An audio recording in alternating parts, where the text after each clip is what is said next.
आनंद मठ। आनंद मठ और ऋषियों की अनमोल धरोहर को संजोएं।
सहनो भुनक्तु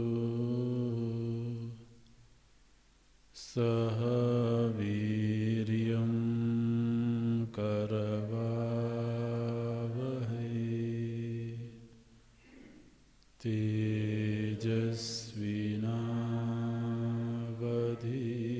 तेजस्विनावधीतमस्तु मा विद्विषावहै।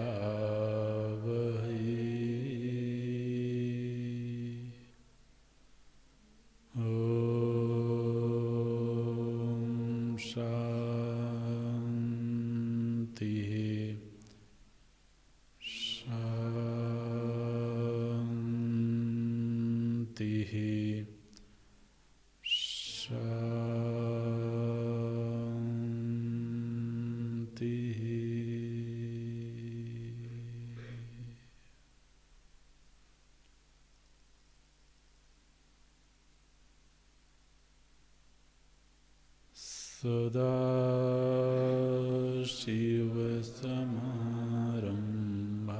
सदाशिवसमारम्भाम् शङ्कराचार्यमध्यमाम्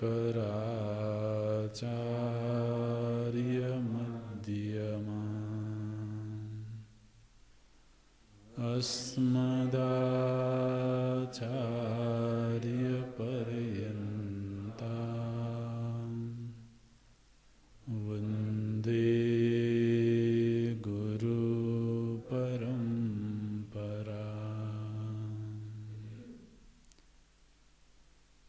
शङ्करं शङ्कराचार्यं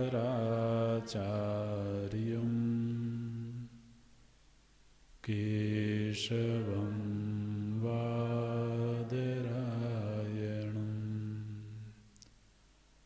सूत्रभाष्यकृतो वन्दे भगवन्तो पुनः पुनः भगवन्तो पुनः पुनः।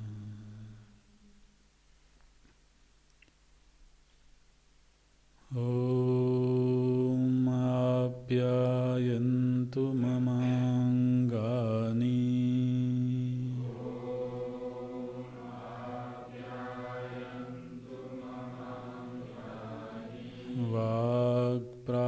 वाक्प्राणश्चक्षुः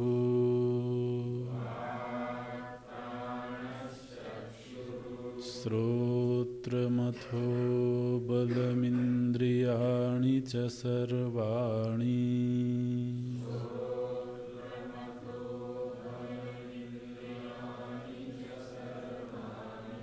सर्वं ब्रह्मोपनिषदम्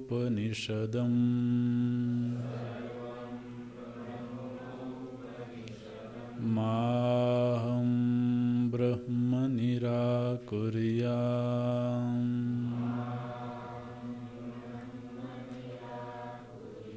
मा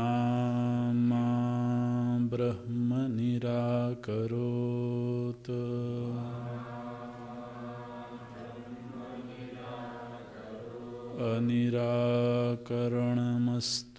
अनिराकरणमस्त्वनिराकरणं मेस्तु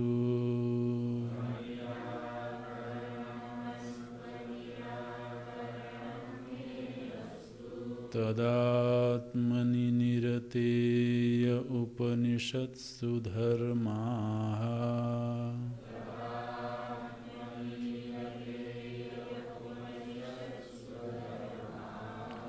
ते मयि सन्तु ते मयि सन्तु ॐ शान्ति शान्ति शान्तिः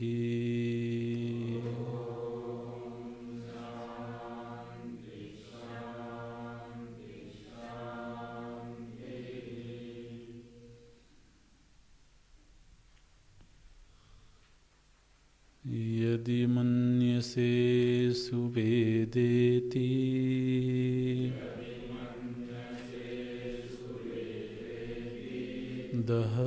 दहरमेवापि नूनं त्वं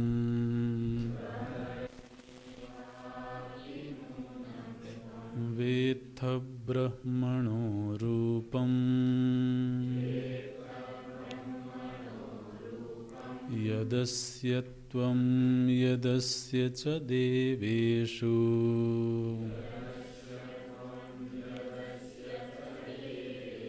अथ नु मीमांस्यमेव ते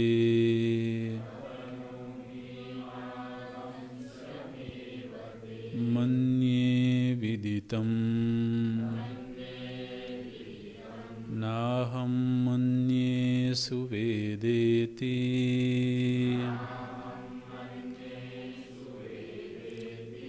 नो न वेदेति वेद च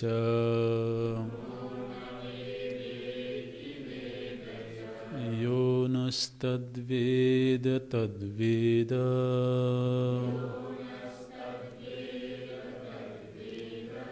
नो न वेदेति वेद च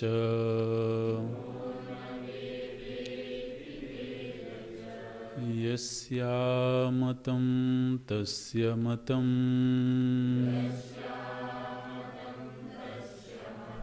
मतं यस्य न वेद सः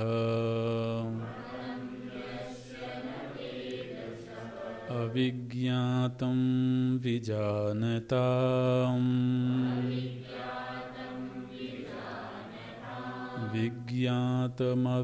विज्ञातमविजानताम् यस्यामतं तस्य मतं मतं यस्य न वेद सः अविज्ञातं विजानताम् विज्ञातमविजानताम्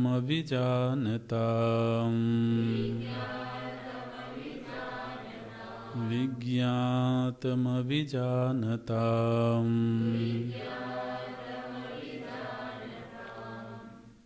शिष्याचार्य संवादात्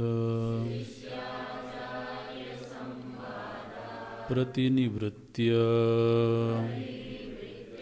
स्वेन रूपेण श्रुतिः समस्त संवाद निर्वृत्तम् अर्थमेव बोधयति यस्यामतं इत्यादिना यस्य ब्रह्मविदः अमतम् अविज्ञातम् अविदितम् ब्रह्म इति मतम् अभिप्रायः निश्चयः तस्य मतम् ज्ञातम् सम्यक् ब्रह्म इति अभिप्रायः यस्य पुनः मतम् ज्ञातं विदितं मया ब्रह्म इति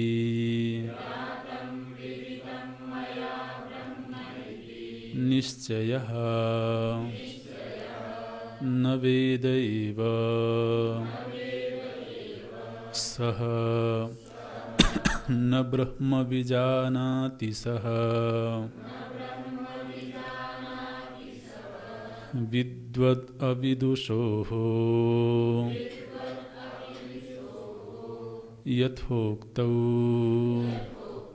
पक्षौ अवधारयति अविज्ञातम् अमतम् अविदितमेव ब्रह्म विजानताम् सम्यग् विदितवताम् इति एतत् विज्ञातं विदितं ब्रह्म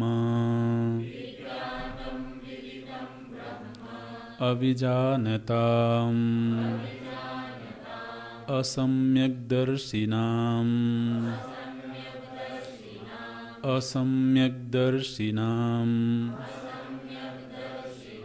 इन्द्रियमनोबुद्धिषु एव आत्मदर्शिनामित्यर्थः न तु अत्यन्तमेव अभ्युत्पन्नबुद्धीनाम्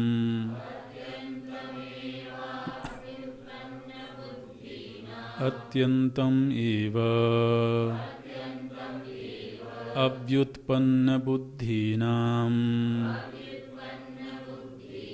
न हि तेषाम् विज्ञातम् अस्माभिः ब्रह्म इति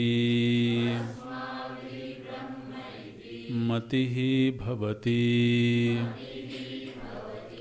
इन्द्रियमनोबुद्ध्युपाधिषु आत्मदर्शिनां तु ब्रह्म उपाधि विवेक अनुपलम्भात्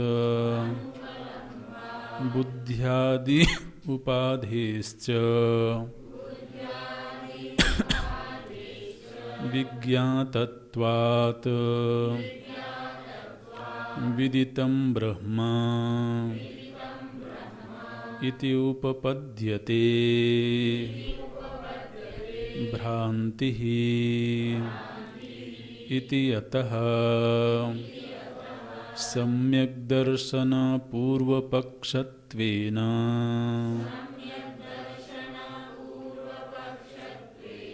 उपन्यस्यते विज्ञातम् अविजानतामिति अथवा हेत्वर्थम् उत्तरार्धः अविज्ञातमित्यादिः अविज्ञातम् इत्यादिः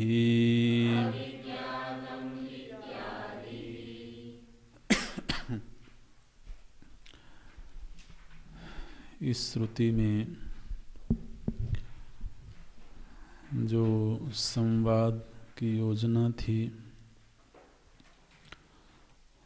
उसका एक तरह से समाप्त हुआ और अब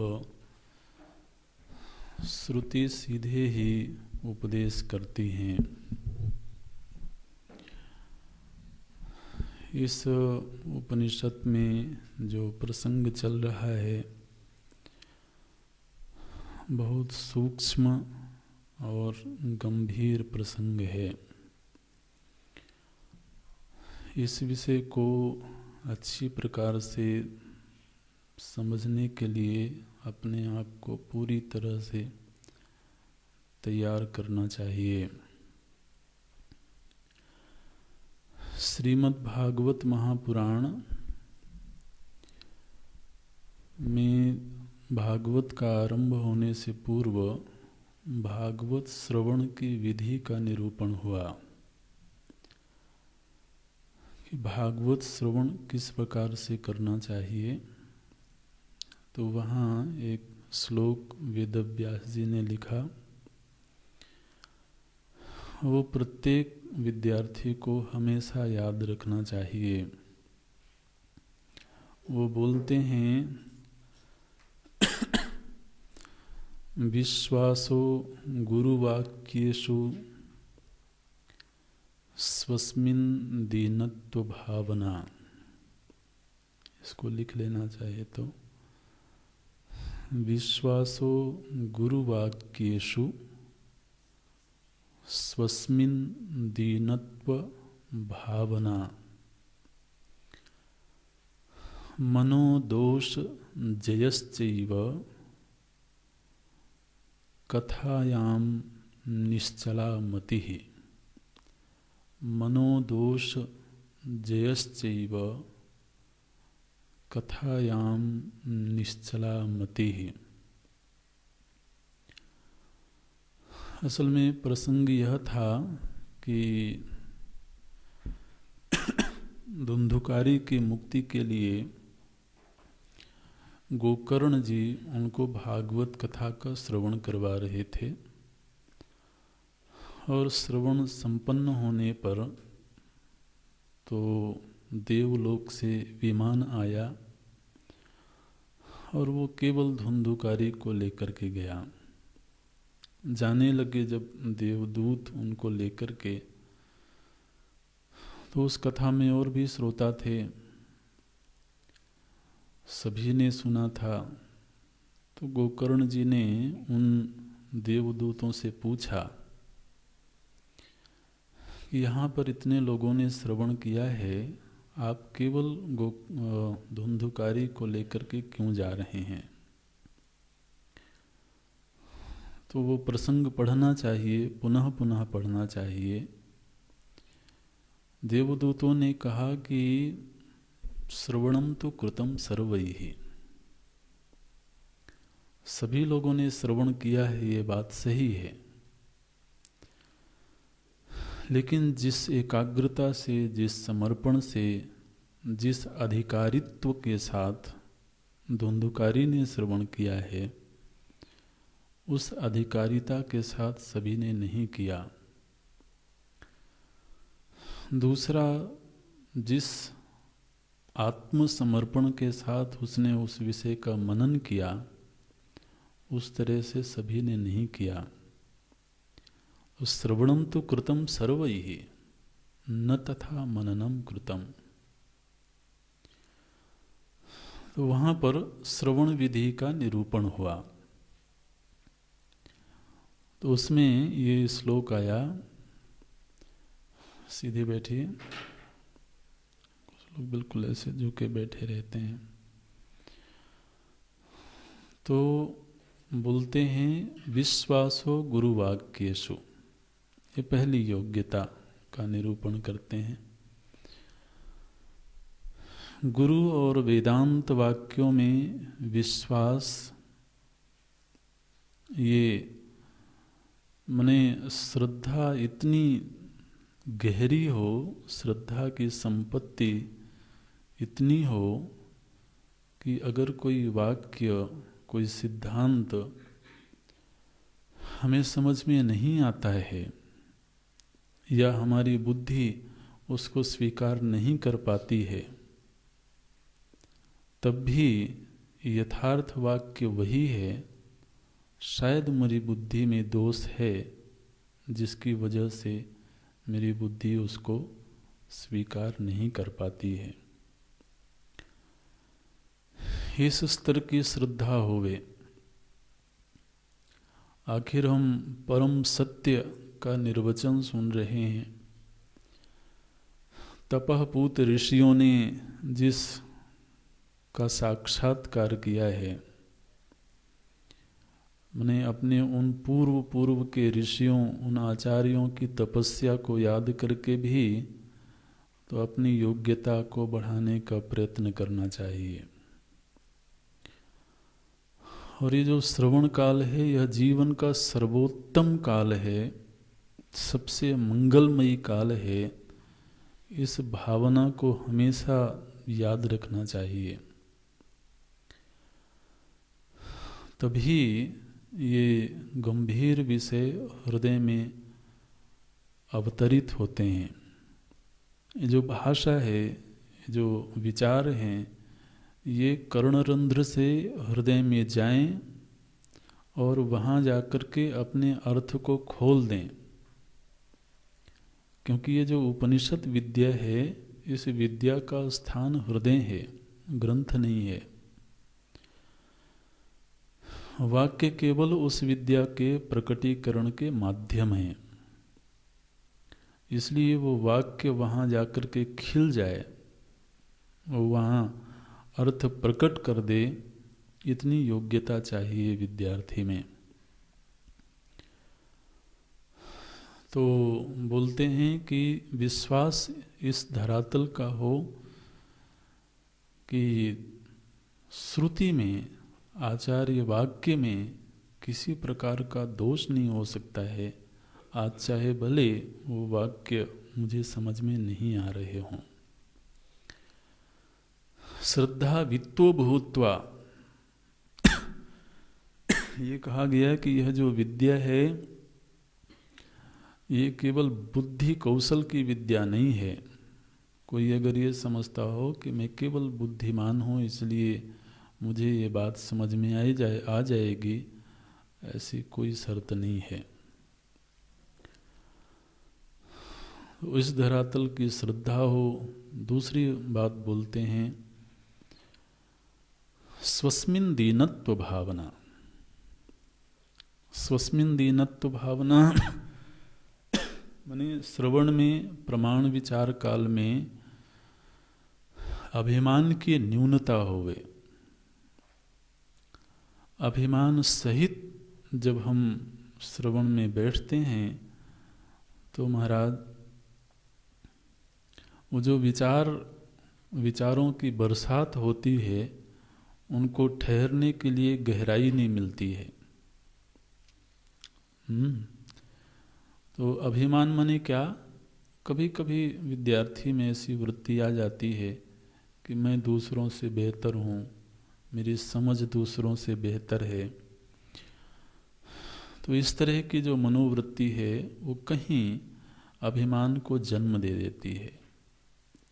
अब चूंकि हमारे ही हृदय में पैदा हुई वृत्ति तो वह हमें प्रिय लगती है। समस्या ये है, हमारे द्वारा उत्पन्न हर चीज हमें प्रिय लगती है, चाहे भले वो दोषयुक्त हो। तो ये अभिमान वृत्ति जो है, ये विद्यार्थी को विद्या प्राप्ति से वंचित कर देती है। तो वहाँ पर वेदव्यास जी स्वयं भगवान के अवतार हैं, वेदव्यास जी ज्ञानावतार हैं। तो उन्होंने कहा कि स्वस्मिन दीनत्व भावना। तीसरी चीज वो बोलते हैं कि निश्चित रूप से साधक भी एक मनुष्य ही है। मनुष्य में जो शारीरिक मानसिक कमजोरियां होती हैं वो साधक में भी होती हैं। और चित्त है, उसमें कभी काम है, कभी क्रोध है, कभी ईर्ष्या है, कभी जलन है, कभी मात्सर्य है। ये वृत्तियां आती हैं। ऐसा जरूरी नहीं है कि वो प्रयत्न करके लाता हो, लेकिन वो नैसर्गिक रूप से आती हैं। भगवान बोलते हैं मनोदोष जयश्चैव। मन के जो दोष हैं उन पर विजय प्राप्त करने का प्रयत्न करे। उन्हें वो अपने आप से ये वादा करे, अपने आप से संकल्प करे कि कम से कम प्रमाण व्यापार काल में मैं अपनी बुद्धि को निर्मल, एकाग्र और श्रद्धा संपत्ति से युक्त रखूंगा। मनोदोष जयश्चैव। तो अगर ये 3 शर्तें कोई पूरी करता है, उच्च कोटि की श्रद्धा है, विश्वास है, अपने आप में अभिमान की न्यूनता है। अभिमान की न्यूनता माने हमेशा ही कुछ सीखने की वृत्ति है ना। तो प्रतिदिन ये मन में भाव हो कि आज हमने ये सीखा, आज हमने ये सीखा। ये जो एक ललक होती है ना, हर दिन कुछ नया सीख लेने की, यही विद्यार्थी का लक्षण है। तो शाम होते होते अपने आप से पूछना कि आज कौन सा सूत्र मिला, आज कौन सा नया विचार मिला, आज कौन सा नया सिद्धांत समझ में आया। तो तभी होता है जब उसको लगता रहे कि अभी बहुत कुछ सीखना बाकी है, अभी बहुत कुछ जानना बाकी है। तो ऐसा विद्यार्थी कभी भी अभिमानी नहीं हो सकता है। और तीसरा, मन में आने वाले जो भी दोष हैं, प्रयत्नपूर्वक वो उनसे बाहर निकलने का प्रयास करे। अगर ऐसा कोई कर पाता है तो फिर वेदव्यास जी कहते हैं कथायाम निश्चिता मति ही, निश्चला मति ही, ऐसे दोनों शब्द हैं। तो फिर निश्चित रूप से उस कथा में उसकी बुद्धि निश्चल हो जाएगी, स्थिर हो जाएगी।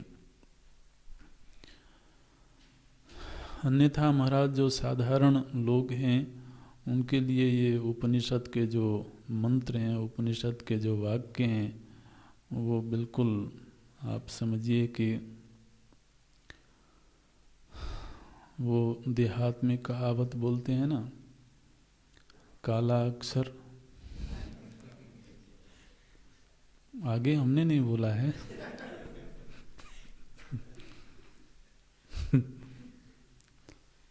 तो केवल वो वाक्य रह जाते हैं। इस ग्रंथ में, इस उपनिषद में वैसे तो हर मंत्र ही प्रमाण वाक्य है, लेकिन 2 महत्वपूर्ण विषय आने वाले हैं, इसलिए वो सहजता से ग्रहण हो जाएं, ये इसकी तैयारी आपको करनी होगी। एक तो विषय आएगा ध्यानाभ्यास संबंधी,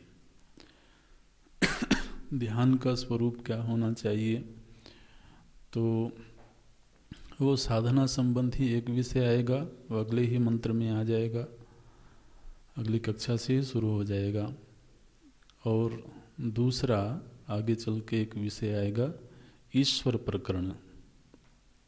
अद्वैत वेदांत की दृष्टि से ईश्वर तत्व का क्या स्वरूप है, इसका विस्तृत निरूपण इस ग्रंथ में हुआ है। ये 2 महत्वपूर्ण विषय आएंगे।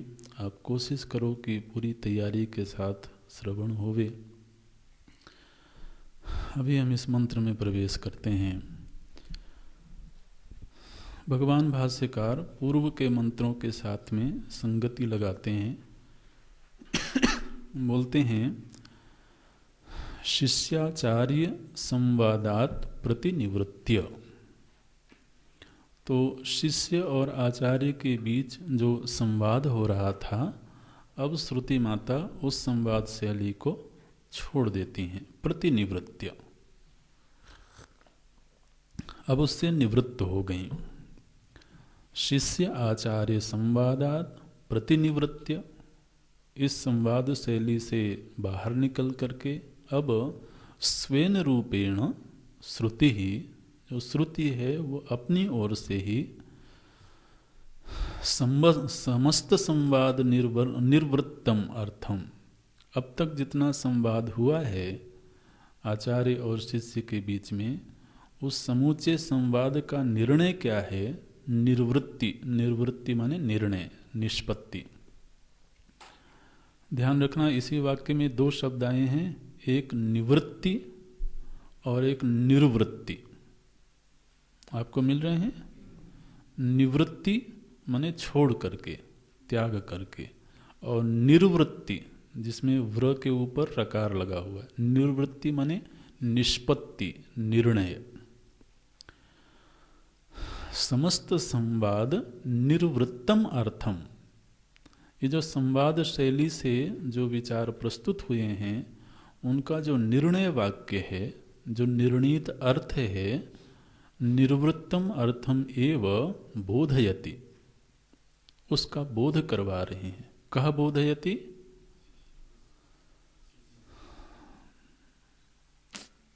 श्रुति ही बोधयति, स्वेन रूपेण श्रुति ही, वहां पर कर्ता कौन है? श्रुति ही। बोधयति, बोध करवा रही हैं।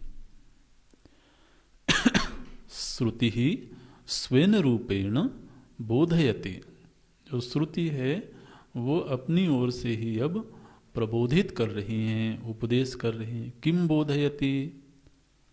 समस्त संवाद निर्वृत्तम अर्थम बोधयति। अब तक जो संवाद हुआ है उससे निष्पन्न जो अर्थ है उस अर्थ को अब वो प्रबोधित कर रही हैं, बता रही हैं। किस रूप में? यस्यामतम इत्यादिना, इस मंत्र के द्वारा। अब मंत्र पर भाष्य आरंभ करते हैं। पहले मंत्र देख लें आप। मंत्र में ऊपर की पंक्ति में दो वाक्य हैं, बोलती हैं। पहला वाक्य है, आप वाक्य लिख लेना, यस्य अमतम तस्य मतम। ये पहला वाक्य है, यस्य अमतम तस्य मतम।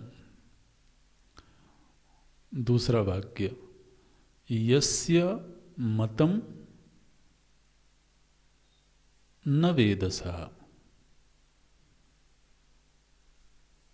दूसरा वाक्य क्या बनेगा? यस्य मतम न वेदसः, या ऐसे भी बना सकते हैं, यस्य मतम सह न वेद, ऐसे। फिर अगली पंक्ति में भी दो वाक्य हैं। पहला वाक्य है, विजानताम अविज्ञातम। विजानताम अविज्ञातम। दूसरा, अविजानताम विज्ञातम। अविजानताम विज्ञातम। अच्छा, अब इन वाक्यों का अर्थ देख ले। श्रुति ने कहा पहले वाक्य में, यस्य अमतम तस्य मतम। यस्य अमतम, यस्य अमतम का अर्थ है जिस महापुरुष का यह निर्णय है कि ब्रह्म ज्ञेय नहीं बन सकता है। यस्य अमतम, अमतम मतलब अज्ञेयम। यस्य, यस्य माने जिस महापुरुष का, वो भाष्य में आएगा, लेकिन अभी केवल श्रुति वाक्य को ही समझ लें। यस्य यस्य अमतम, यस्य माने जिसका, अमतम माने निर्णय है कि ब्रह्म ज्ञेय, जिसका निर्णय है कि ब्रह्म ज्ञेय नहीं बन सकता है। तस्य मतम, तस्य मतम माने उसका निर्णय सही है, उसको ब्रह्म ज्ञान है।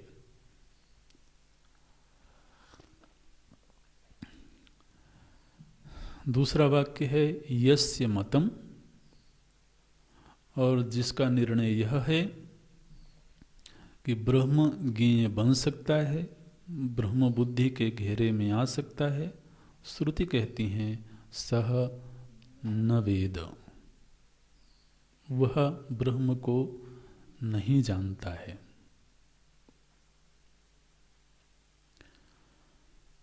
तो ये सिद्धांत वाक्य हो गया। जो ऐसा निर्णय प्राप्त कर लेता है कि ब्रह्म अमतम है, अविषयम है, वह वास्तव में ब्रह्म को जानता है। और जिसका निर्णय यह है कि ब्रह्म बुद्धि के घेरे में आ सकता है, वह अभी ब्रह्म तत्व को नहीं जानता है। क्यों? तो अगले वाक्य में बोलते हैं, विजानताम अविज्ञातम। विजानताम माने जो जानकार है, जो जानने वाला है, ब्रह्मज्ञानी है, उसकी दृष्टि में ब्रह्म अविज्ञात है। और अविजानताम, और जो अभी ब्रह्म को नहीं जानता है, उसकी दृष्टि में विज्ञातम, उसकी दृष्टि में ब्रह्म विज्ञात है। ऐसे अब भाष्य में देखें, बोलते हैं श्रुति का पहला शब्द है यस्य। यस्य का तो भगवान भाष्यकार अर्थ करते हैं यस्य ब्रह्मविदः। यस्य शब्द का अर्थ है ब्रह्मविद, जिसने ब्रह्म को जान लिया है। यस्य ब्रह्मविदः, जिसने ब्रह्म को जान लिया है, उसकी दृष्टि में क्या है? बोले अमतम। अमतम माने अविज्ञातम। अविज्ञातम माने अविदितम ब्रह्म इति। ब्रह्मविदः, जो ब्रह्मज्ञानी है, उसकी दृष्टि में ब्रह्म कैसा है? बोले अमतम अविज्ञातम अविदितम ब्रह्म इति मतम। ऐसा उसका मत है। मत है माने अभिप्राय है। मतम अभिप्रायः। अभिप्राय माने निश्चय, ऐसा उसका निश्चय है, ऐसे बोलते हैं। तस्य मतम ज्ञातम सम्यक ब्रह्म इति अभिप्रायः। जिसका ऐसा मत है, जिसका ऐसा निर्णय है, ज्ञातम सम्यक ब्रह्म, उसने ब्रह्म को अच्छी प्रकार से जान लिया है। अब इसको समझें थोड़ा सा। एक साधक है जो घोर मनन करता है, गहन निधिध्यासन करता है, सम्यक प्रकार से उसने श्रवण किया है, और श्रवण के बाद वह मनन करता है, पूरी एकाग्रचित्त होकर के मनन करता है, और मनन करने के बाद वह इस निर्णय पर पहुंचा कि जो ब्रह्म तत्व है वह बुद्धि के घेरे में नहीं आ सकता है। और ये निर्णय बिल्कुल यथार्थ है, क्योंकि वो तो बुद्धि का दृष्टा है। तो बुद्धि तो दृश्य हुई, ठीक है ना? ये तो दृग्दृश्य विवेक से ही पढ़ रहे हैं हम। तो अगर हम यह कहते हैं कि वह जो ब्रह्म तत्व है वो बुद्धि का दृष्टा है, तो दोनों में क्या संबंध बना? दृष्टा दृश्य संबंध बना। बुद्धि हुई दृश्य और आत्मा दृष्टा। अच्छा, अब सिद्धांत क्या है कि जो दृश्य है वह स्वयं के दृष्टा का दृष्टा नहीं हो सकता। जो दृश्य है वह स्वयं के दृष्टा का दृष्टा नहीं हो सकता है। बुद्धि है दृश्य, ठीक है ना? और बुद्धि किसी भी विषय को तभी जानती है जब वो बुद्धि का दृश्य बन जाए। बुद्धि के घेरे में आ जाए। जितना भी प्रपंच है, जितना भी ज्ञात पदार्थ है, वो जाना ही तभी जाता है जब वह बुद्धि वृत्ति के घेरे में आ जाए। और जो बुद्धि साक्षी का दृश्य है, वही बुद्धि अपने ही दृष्टा को अपना विषय नहीं बना सकती। तो निर्णय क्या हुआ कि वो जो दृष्टा है वह बुद्धि के घेरे में नहीं आ सकता है। ये घोर चिंतन का निर्णय है। ये जो श्रुति ने कहा मतम, मतम माने निर्णय, ये जो निर्णय प्राप्त हुआ है कि वह तत्व मनन का विषय नहीं बन सकता है, यह गंभीर मनन का परिणाम है। अन्यथा इसमें क्या माने, अगर विधिवत तरीके से श्रवण ना हो तो क्या प्रतिपत्ति मिल जाएगी विद्यार्थी को कि अगर वह ब्रह्म मनन का विषय नहीं हो सकता है तो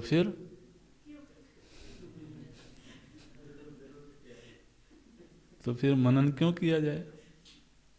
तो आचार्य ने विद्यार्थी से पूछा कि मनन करते हो क्या। विद्यार्थी ने कहा गुरुजी आपने सुनाया था। क्या सुनाया था?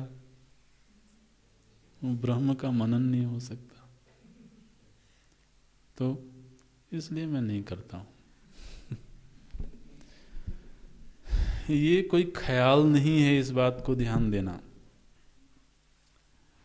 ये कोई खुशफहमी नहीं है, ये कोई ख्याल नहीं है। ये तो गहन विचार का परिणाम है कि एक ऐसा तत्व है। और ये महाराज बहुत आश्चर्यजनक निर्णय है, बहुत ही आश्चर्यजनक निर्णय। इसलिए तो भगवान को कहना पड़ा आश्चर्यवत् पश्यति कश्चिदेन, आश्चर्यवत् वदति तथैव चान्यः। ऐसे माने एक ऐसा भी तत्व है जो मनन का विषय नहीं बन सकता है, लेकिन है, और न केवल है बल्कि उसका बोध भी होता है।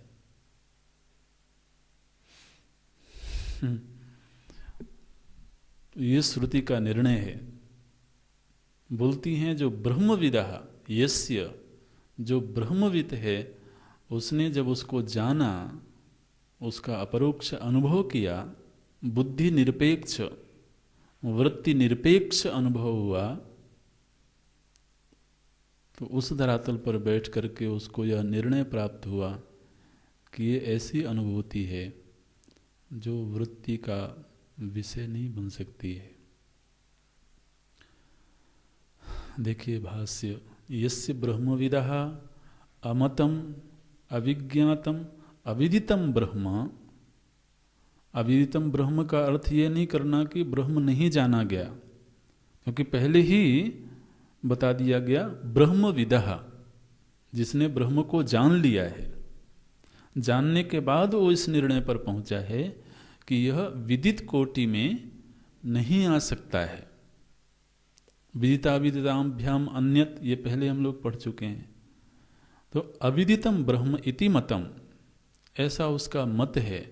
मतम मने अभिप्रायः निश्चयः, तस्य मतम, तस्य मतम मने यस्य अमतम तस्य मतम, जिसका यह निर्णय है कि ब्रह्म मतम नहीं है, विदितम नहीं है, तस्य मतम।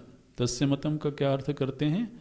ज्ञातम सम्यक ब्रह्म इति अभिप्रायः, उसी के द्वारा ब्रह्म अच्छी प्रकार से जाना गया है। ये प्रथम वाक्य हो गया। फिर बोलते हैं यस्य पुनः, दूसरा वाक्य है यस्य पुनः मतम, और जिसकी दृष्टि में मतम मने ज्ञातम मने विदितम मया ब्रह्म इति, मेरे द्वारा ब्रह्म जान लिया जाएगा, इति निश्चयः, ऐसा जिसका निश्चय है, श्रुति कहती हैं न वेद एव सः, न वेद एव सः मने न ब्रह्म विजानाति सः, वह ब्रह्म को नहीं जानता है, ये बोलते हैं। उसकी दृष्टि में तो जिसने ये कह दिया कि ब्रह्म तो मेरे बुद्धि के घेरे में आ गया, उसने क्या किया महाराज, आपको क्या बताएं। उसकी दृष्टि में बुद्धि बन गई आधार और ब्रह्म बन गया आधेय। बुद्धि के घेरे में आ गया माने क्या, बुद्धि तो आधार बन गई और उसने अपने आगोश में ब्रह्म को ले लिया, तो बुद्धि हो गई अधिकरण और वो तत्व हो गया उस पर आश्रित। बिल्कुल उल्टी बात हो गई, जबकि वो तत्व अधिकरण है और बुद्धि उस पर आश्रित है। ये बात इसलिए बोलती है श्रुति, यस्य पुनः मतम ज्ञातम विदितम मया ब्रह्म इति निश्चयः न वेद एव सः न ब्रह्म विजानाति सः। ये पहले वाक्य का अर्थ पूरा करके अब अगले वाक्य की संगति लगाते हैं। बोलते हैं विद्वत अविदुषो हो, विद्वान और अविद्वान माने ब्रह्मज्ञानी और ब्रह्म अज्ञानी, यथोक्तौ पक्षौ अवधारयति, इन दोनों ही पक्ष का अवधारण माने निश्चय करवाती हैं। तो हालांकि प्रथम वाक्य में उनका वक्तव्य पूरा हो गया है, लेकिन उसी वक्तव्य का पुनः पुनः निश्चय करने के लिए फिर से वो श्रुति बोलती हैं। क्या बोलती हैं? अविज्ञातम अमतम अविदितम एव ब्रह्म, ये अगली पंक्ति का अर्थ कर रहे हैं। अविज्ञातम अमतम अविदितम एव ब्रह्म कस्य, बोले विजानताम, विजानताम माने सम्यक विदितवताम, जिसने सम्यक प्रकार से उस तत्व को जाना है, उसकी दृष्टि में ब्रह्म अविदित है। विज्ञातम माने विदितम ब्रह्म, किसकी दृष्टि में? बोले अविजानताम, जो अभी उसको नहीं जानता है उसकी दृष्टि में ब्रह्म विदित कोटि में आ गया, ब्रह्म जानने का विषय बन गया। ऐसा अविजानताम, अविजानताम माने असम्यक दर्शिनाम, विजानताम का अर्थ किया गया सम्यक दर्शिनाम, जो अच्छी प्रकार से उसको देख पाता है, जान पाता है। और अविजानताम माने असम्यक दर्शिनाम, असम्यक दर्शिनाम माने क्या? भगवान भाष्यकार बिल्कुल पिन पॉइंट करके बता देते हैं कि ये असम्यक दर्शी कौन है महाराज। बोले इंद्रिय मनोबुद्धिषु एव आत्मदर्शिनाम इत्यर्थः, जो अभी इंद्रिय में ही आत्मदर्शन कर रहा है, जो अभी मन में ही आत्मदर्शन कर रहा है, जो अभी बुद्धि में ही आत्मदर्शन कर रहा है। इंद्रिय मन बुद्धि में आत्मदर्शन कर रहा है माने क्या? माने इंद्रिय की क्रिया को मैं की क्रिया समझता है ना। आत्मदर्शन करना माने इंद्रिय ने देखा और हमें लगा कि मैंने देखा, मन ने विचार किया, हमें लगता है मैंने विचार किया, बुद्धि ने निर्णय किया, हमें लगता है मैंने निर्णय किया। इसको बोलते हैं असम्यकदर्शी। भगवान तो इस बात को कहते हैं कि ये दर्शन ठीक नहीं है। गीता जी में बोले कि जो सम्यक दर्शी है वो इस निर्णय पर पहुंच जाता है। किस निर्णय पर?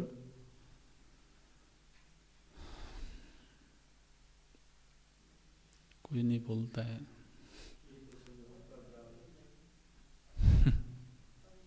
गुणाः गुणेषु वर्तन्ते।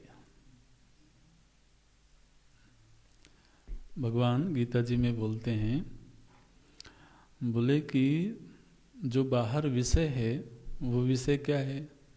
त्रिगुणों से बना हुआ है ना? पंचभूतों से बना है, पंचभूत त्रिगुण से बने हैं।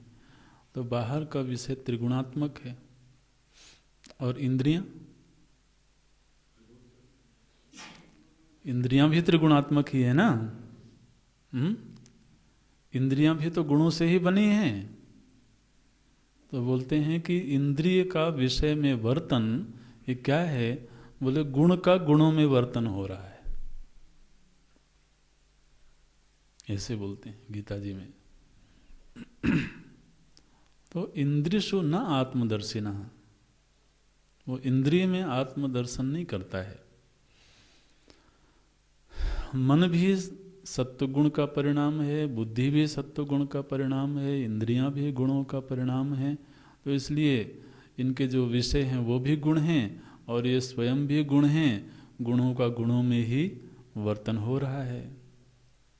ऐसी जिसकी दृष्टि हो गई महाराज, बोलते हैं वो सम्यक दर्शी है। इंद्रिय मनो बुद्धिषु एव आत्मदर्शिनाम असम्यक दर्शिनाम ब्रह्म विज्ञातम।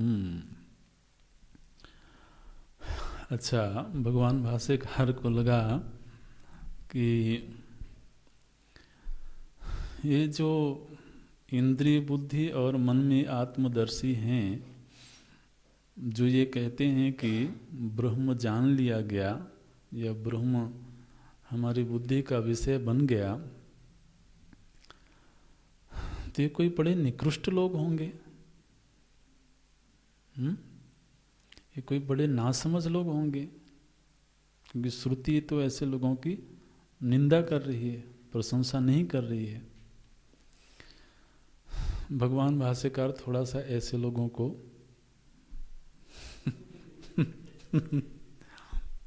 तो एकदम से निकृष्ट नहीं कहते हैं। क्यों निकृष्ट नहीं कहते? बोलते हैं न तो अत्यंतम एवं अभ्युत्पन्न बुद्धि नाम, ऐसा जिनका निर्णय है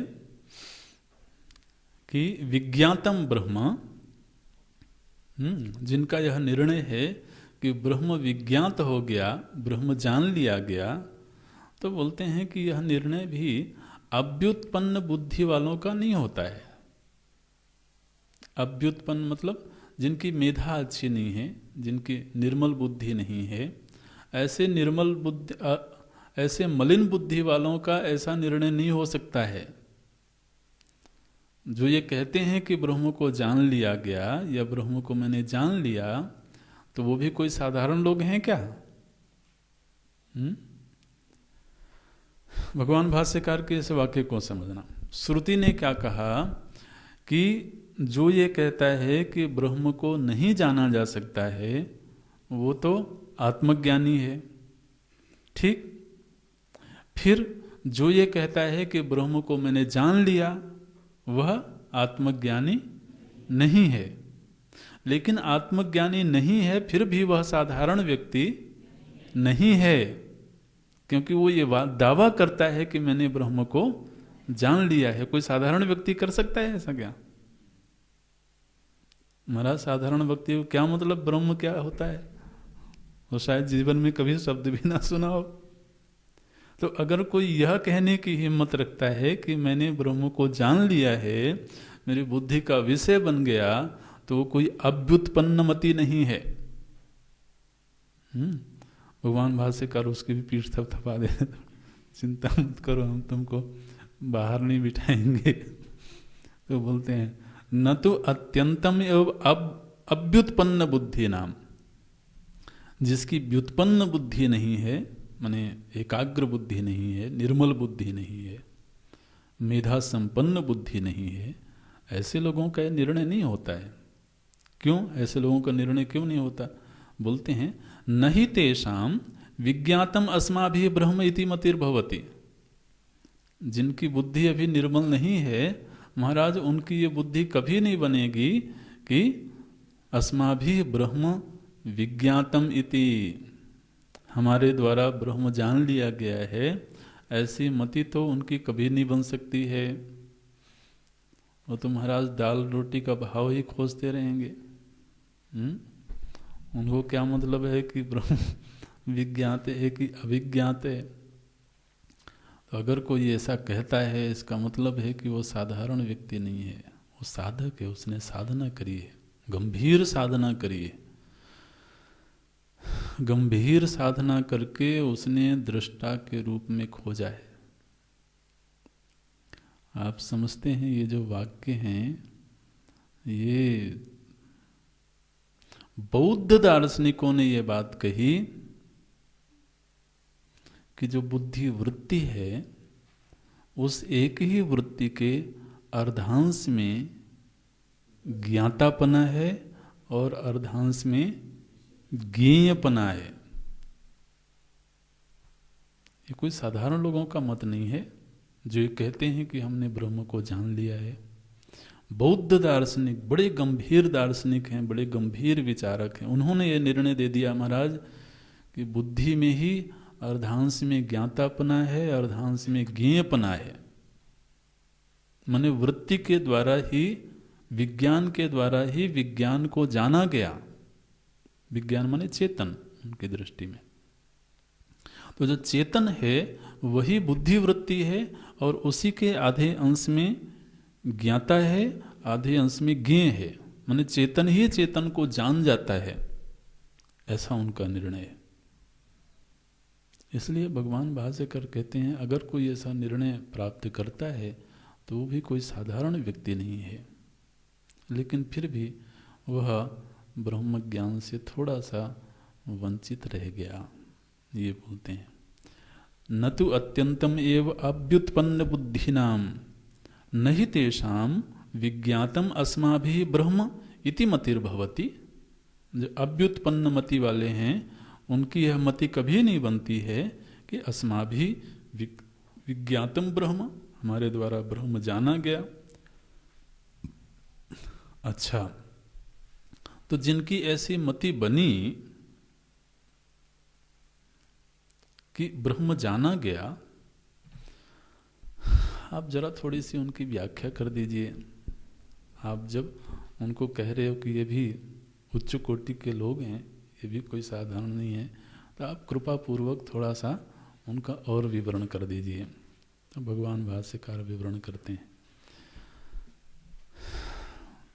आगे के वाक्य में विचार का विषय यह है कि जो ऐसा कहता है कि मैंने ब्रह्म को जान लिया, सुवेद, मैंने जान लिया है ब्रह्म को, ऐसा कहने वाला कौन है और किस निर्णय के आधार पर वो ऐसा कह रहा है, ये विचार का विषय है। बोलते हैं भगवान भाष्यकार, इंद्रिय मनोबुद्धि उपाधिषु आत्मदर्शिनाम तु, जो अभी इंद्रिय मन और बुद्धि आदि उपाधियों में ही आत्मदर्शन करता है, माने इन उपाधियों में ही अपना होना उसको मालूम पड़ता है। आत्मदर्शन करता है माने अपना अस्तित्व उनको इन उपाधियों के सापेक्ष ही मालूम पड़ता है। उसके साथ में क्या समस्या हुई? बोलते हैं समस्या ये हुई कि ब्रह्म उपाधि विवेक अनुपलम्भात, ये हेतु दिया गया। ये बड़े महत्व का हेतु है, इसको ध्यान देना। बोलते हैं जो उपाधियों में ही आत्मदर्शन कर रहा है वो ऐसा क्यों कर रहा है? बोलते हैं ऐसा इसलिए कर रहा है कि अभी उसको विवेक प्राप्त नहीं हुआ है। विवेक अनुपलम्भात, उसको विवेक की प्राप्ति नहीं हुई है। विवेक माने पृथक्करण, अलगाव की प्राप्ति नहीं हुई है। किस किस के बीच में?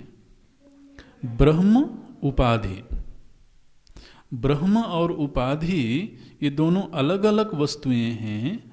ऐसे अलगाव का बोध अभी उसको नहीं हुआ, और ऐसे अलगाव के बोध की कमी की वजह से वह उपाधि में ही आत्मदर्शन कर रहा है। ठीक है, ये वाक्य महत्व का है, अंडरलाइन कर लेना है इसको। मनोबुद्धि उपाधिषु आत्मदर्शिनाम तु के आत्मदर्शिनः, ये कौन आत्मदर्शी हैं जो मन बुद्धि आदि में ही आत्मदर्शन कर रहे हैं? बोले ये वो लोग हैं जिनको अभी ब्रह्म और उपाधि में विवेक की प्राप्ति माने पृथक्करण की प्राप्ति नहीं हुई है, अनुपलम्भात। अच्छा, अब देखना बहुत मजेदार है। बोलते हैं कि अभी उसको उपाधि और ब्रह्म में अलगाव पता नहीं लगा। अच्छा, उपाधियों को तो जानता है, ठीक है ना, उपाधि का ज्ञान है उसको। तो उपाधि और ब्रह्म ये दोनों अलग अलग हैं ऐसा ज्ञान नहीं है, किंतु उपाधि का ज्ञान है। तो उपाधि का ज्ञान होने से उसको ये लगा कि मुझे ब्रह्म का भी ज्ञान हो गया, ये बोलते हैं। तो विवेक अनुपलम्भात, अच्छा विवेक की प्राप्ति नहीं हुई। फिर बुद्धियादि उपाधेश्च विज्ञातत्वात्, बुद्धि आदि उपाधियों का ज्ञान तो उसको है, तो बुद्धि आदि का ज्ञान होने से वो किस निर्णय पर पहुंचा? विदितम ब्रह्म इति उपपद्यते, वो इस निर्णय पर पहुंचा कि मैंने ब्रह्म को जान लिया। बुद्धि का ज्ञान होने से उसने ब्रह्म को जान लिया, ऐसे निर्णय पर क्यों पहुंचा वो? क्योंकि बुद्धि में चेतनता है, ठीक है ना। उसने सुना यही था कि ब्रह्म वह तत्व है जो चेतन है, और बुद्धि में उसको चेतनता प्राप्त हो रही है। तो इसलिए उसको, और महाराज बड़ी मजेदार बात है कि बुद्धि में न केवल चेतनता प्राप्त हो रही है, बल्कि बुद्धि में ही अहमता भी प्राप्त हो रही है। ये जो प्रतिबिंबित अहम है, ये कहाँ है? बुद्धि में ही है। तो वहां पर अहमता और आत्मा अहम को ही बोलते हैं। तो जो बुद्धिस्थ अहम है, जो प्रतिबिंबित अहम है, उसी अहम को इसने ब्रह्म समझ लिया। ये बात हो गई, ये बोलते हैं। तो बुद्धियादि उपाधेश्च विज्ञातत्वात्, चूंकि बुद्धि आदि उपाधियां उसको विज्ञात हैं, इसलिए विदितम ब्रह्म इति उपपद्यते, उसको ब्रह्म जान लिया गया, ऐसी उपपत्ति हो गई, ऐसा निश्चय हो गया। लेकिन यह निश्चय क्या है? बोले भ्रांति ही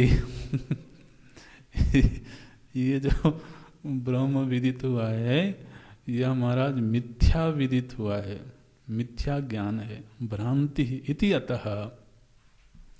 चूंकि ऐसा उसको भ्रम हो गया, इसलिए सम्यक दर्शन पूर्व पक्षत्वेन उपन्यस्यते विज्ञातम अभिजानताम इति। इसलिए सम्यक दर्शन के लिए यह उपन्यास किया गया है, यह बताया गया है कि जो जानकार है उसकी दृष्टि में ब्रह्म विज्ञात नहीं होता है। ऐसे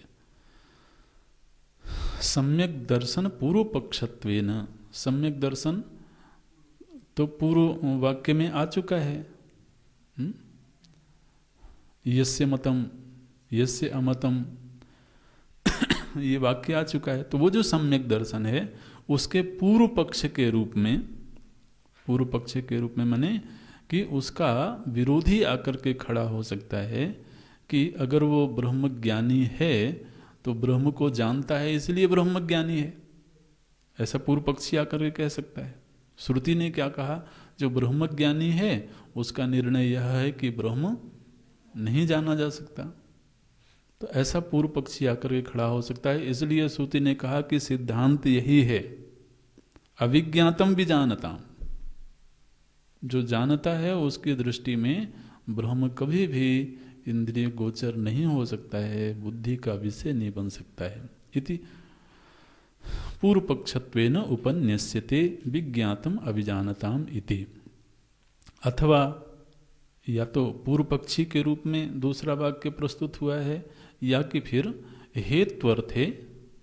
हेत्वर्थ के रूप में, हेतु के रूप में उत्तरार्धा अविज्ञातम इत्यादि। हेतु के रूप में मतलब कि चूंकि, हेतु के रूप में मैंने इस वाक्य को समझना, चूंकि ज्ञानी की दृष्टि में ब्रह्म विज्ञात नहीं होता है, विजानताम अविज्ञातम ये हेतु बन गया। तो चूंकि विजानताम अविज्ञातम ब्रह्म, इसलिए उसको यह निर्णय प्राप्त हुआ है यस्य अमतम। चूंकि ज्ञानी की दृष्टि में ब्रह्म कभी भी ज्ञेय नहीं बन सकता है, इस हेतु से उसको यह निर्णय प्राप्त हुआ कि ब्रह्म ज्ञात नहीं है। ऐसे तो दूसरी पंक्ति हेतु बन गई और पहली पंक्ति सिद्धांत बन गया, ये कह रहे हैं। अथवा हेत्वर्थे उत्तरार्धा अविज्ञातम इत्यादि। तो मैंने ये दो अर्थ करने की क्यों जरूरत पड़ी? क्योंकि भाई पूर्व वाक्य में जो सिद्धांत की बात थी वो कह दी गई थी, तो दूसरे वाक्य में ऐसा लगता है कि उसी का रिपीटेशन हो रहा है। ठीक है ना? यस्या मतम तस्य मतम मतम यस्य न वेद सह, यहाँ पर जो वाक्य कहना था श्रुति को कह दिया।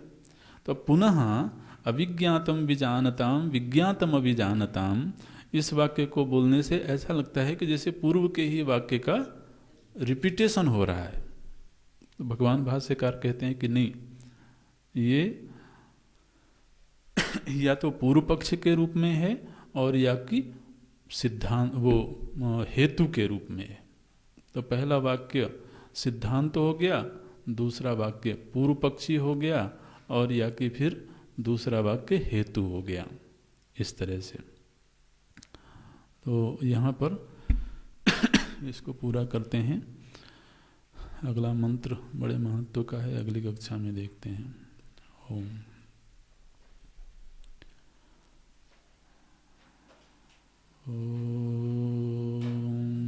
पूर्णमदः पूर्णमिदं पूर्णात् पूर्णमुदच्यते पूर्णस्य पूर्णमादाय पूर्णमेवावशिष्यते। ॐ शान्ति शान्ति शान्तिः। हरि ओम श्री